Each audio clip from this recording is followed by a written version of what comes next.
Tensions along the Cambodia-Thailand border have once again moved from the margins of regional diplomacy to its center stage, testing the patience of local communities and the capacity of Southeast Asia's leaders to keep the peace. What began as an old familiar disagreement over territory and heritage sites has, in recent years, grown into a flashpoint with real military consequences, artillery exchanges, troop buildups, and thousands of civilians displaced from homes and livelihoods. Against that volatile backdrop, the Association of Southeast Asian Nations has stepped in, not with force, but with the insistence that dialogue and quiet diplomacy remain the best path forward. At the heart of the emergency effort is the Philippines' decision as chair of ASEAN for 2026 to offer its good offices and a neutral table for talks.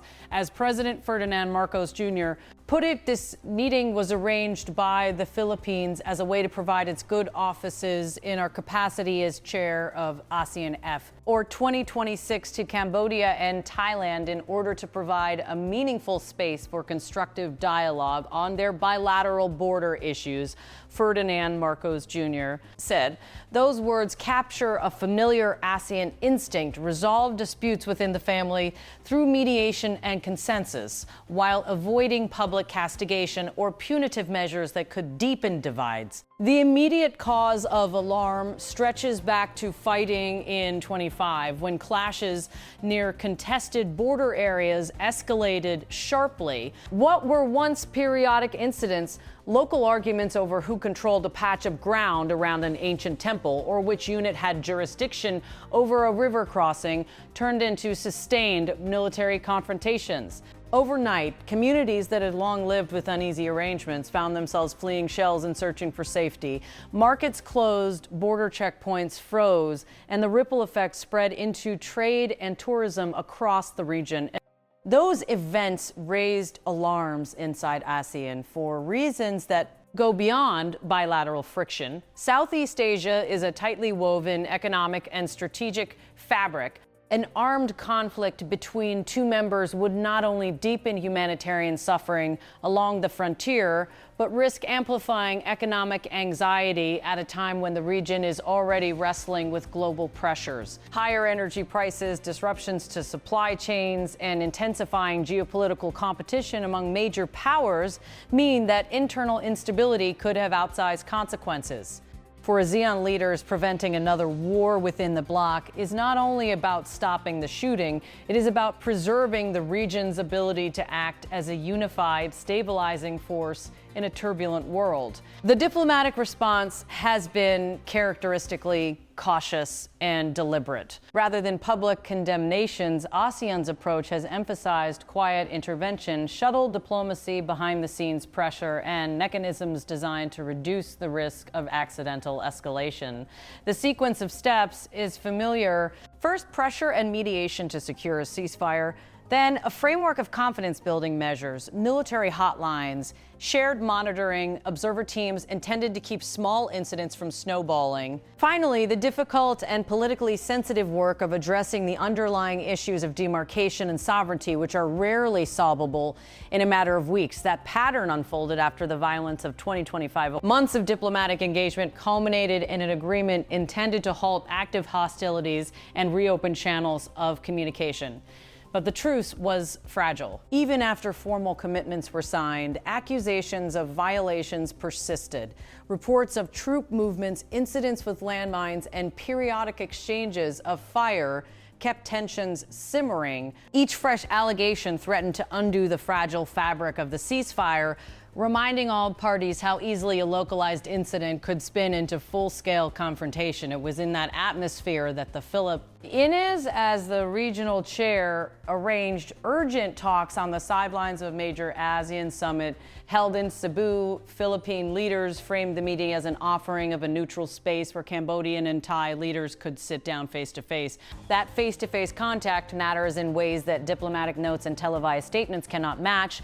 It reduces the scope for misinterpretation, allows leaders to gauge each other's intentions directly, and creates political cover for the compromises that will be needed over time.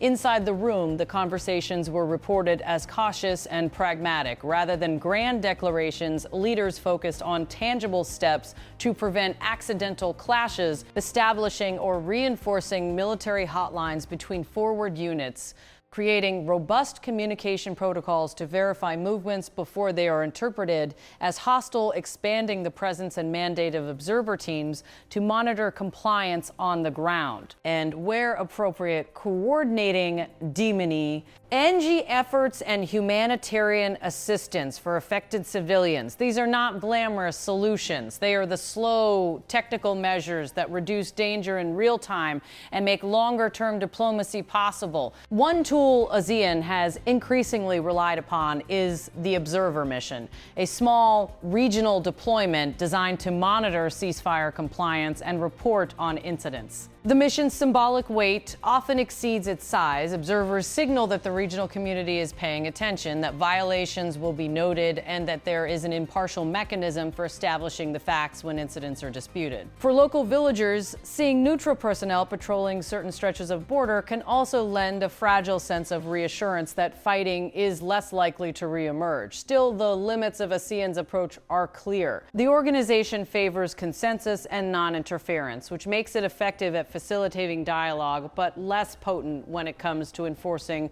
agreements. Critics argue that this structure renders the bloc slow to act and constrained in moments that demand firmer responses. Proponents counter that ASEAN style is its strength. By offering discrete avenues for negotiation, the bloc can achieve outcomes that public grandstanding would never deliver. Beyond institutional philosophy, domestic politics in both Cambodia and Thailand complicate any quick settlement. Border disputes easily become symbols of national pride. Leaders who appear to concede territory or to accept solutions perceived as weak risk inflaming nationalist sentiment at home. That political dynamic narrows the space for compromise and slows progress toward permanent demarcation. Even when capitals agree to restraint on the battlefield, local commanders or political figures may find it difficult to sell measures that look like concessions to skeptical publics. The human toll of that political stalemate is immediate. Families living in villages near the frontier sea continue to live with the memory of shelling, displacement, and economic disruption. Border markets that once bustled have struggled to recover. Cross-border trade and tourism have been disrupted, affecting livelihoods on both sides. For many ordinary people, the question is simple and urgent. Will the next flare-up force them from home again, or will steady, enforceable calm take hold? Regional leaders have made clear that the answer cannot be left to chance. At the Cebu meetings, ASEAN members urged Cambodia and Thailand to view the current dialogue as the start of a long-term stabilization effort, not a one-off political gesture. Practical confidence-building measures were discussed as part of a roadmap toward more durable solutions. Expanded observer missions, coordinated monitoring systems, clearer rules of engagement to prevent misinterpretation of troop movements, and civil-military coordination to protect civilians and restore cross-border commerce. Yet even carefully designed technical fixes cannot resolve the underlying questions of history and territory. Those issues, often tied to centuries of shifting boundaries, colonial-era maps, and contested interpretations of heritage sites, typically require sustained negotiation, legal mapping, and sometimes third-party arbitration. For ASEAN, which prefers to keep disputes inside the regional family, that raises the politically sensitive question of whether members are willing to submit to external adjudication or whether they prefer bilateral arrangements that allow them to preserve sovereignty claims. Complicating these bilateral and regional dynamics is a broader geopolitical environment that turns every local crisis into a potential stage for outside powers. The strategic competition between larger states makes Southeast Asia a focus of international attention. For ASEAN, this external pressure creates both incentives and risks. On the one hand, regional instability could invite greater outside involvement, which might bring diplomatic leverage and resources to help manage the crisis. On the other, It could deepen divisions if members align with different external actors, undermining ASEAN's unity and capacity to act collectively. Economic concerns are never far from the leaders' calculations. Southeast Asian economies are closely integrated into global trade networks and heavily dependent on stable energy supplies. Any uptick in conflict raises the specter of investor flight or supply disruptions at a moment when governments are already grappling with inflationary pressure and the fallout from conflicts in other parts of the world. For policymakers, preserving peace at the border is as much about maintaining investor confidence and safeguarding everyday economic activities as it is about preventing military escalation. Despite the seriousness of the challenge, the recent meetings yielded reasons for measured optimism. The fact that Cambodian and Thai leaders agreed to sit down and engage directly, facilitated by the Philippines in its capacity as chair, was itself a significant step. High-stakes diplomacy often begins with small openings. Reestablishing channels of communication makes it harder for misunderstandings to metastasize into conflict, and it creates the conditions for technical measures that can stabilize tense situations on the ground. President Marcos underscored that point after the talks, noting the importance of regional responsibility and the hope that both sides would opt for a peaceful path. We express our confidence in the ability of both Cambodia and Thailand to resolve the matter amicably and to manage their border differences, Ferdinand Marcos Jr. said after the talks. The language was deliberately cautious, an invitation rather than a demand, but that is in keeping with ASEAN style. Encourage, facilitate, and leave room for bilateral ownership of the solution. Looking ahead, the road to a durable settlement will be slow and uneven. Key questions of demarcation and sovereignty remain unresolved, and the political cost of compromise in both countries will be high. Nationalist sentiment can make even modest concessions politically toxic. Military positions remain in place along parts of the frontier, and the presence of weaponry and hardened troops means that accidental incidents retain the capacity to reignite wider confrontations. Still, there are pragmatic ways forward that, over time, can reduce danger and build confidence. Joint boundary commissions, third-party mapping assistance, phased troop withdrawals tied to verifiable observer reports, and economic initiatives that restore cross-border trade and shared infrastructure projects. All of these can help shift incentives from confrontation to cooperation. Such measures demand patience and consistent political will, but they hold the promise of transforming a tense status quo into a managed, predictable environment for the civilians who endured the woe ARS had to make. Before first of the fighting, the urgent needs are immediate: mine clearance, restoration of infrastructure, support for displaced families, and the reopening of routes that sustain daily life. Humanitarian work in the border provinces will need to proceed alongside diplomatic negotiation. Peace without reconstruction leaves communities vulnerable to renewed unrest.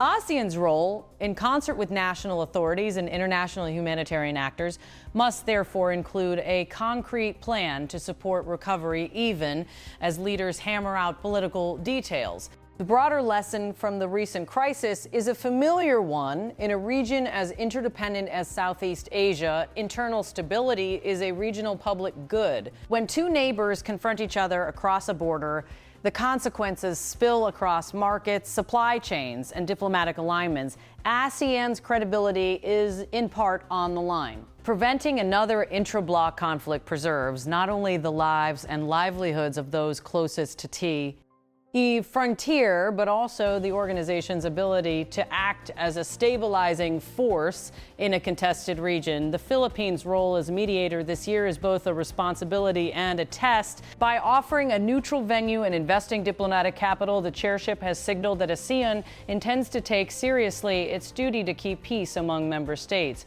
Whether these efforts will yield long-term serenity is an open question. Peace on the ground will require not only formal agreements, but also patient implementation, mutual concessions, and ongoing vigilance to ensure that minor incidents do not spiral into major crises. For now, the ceasefire, tenuous though it may be, is holding and diplomatic channels are open. Those facts are small but meaningful victories.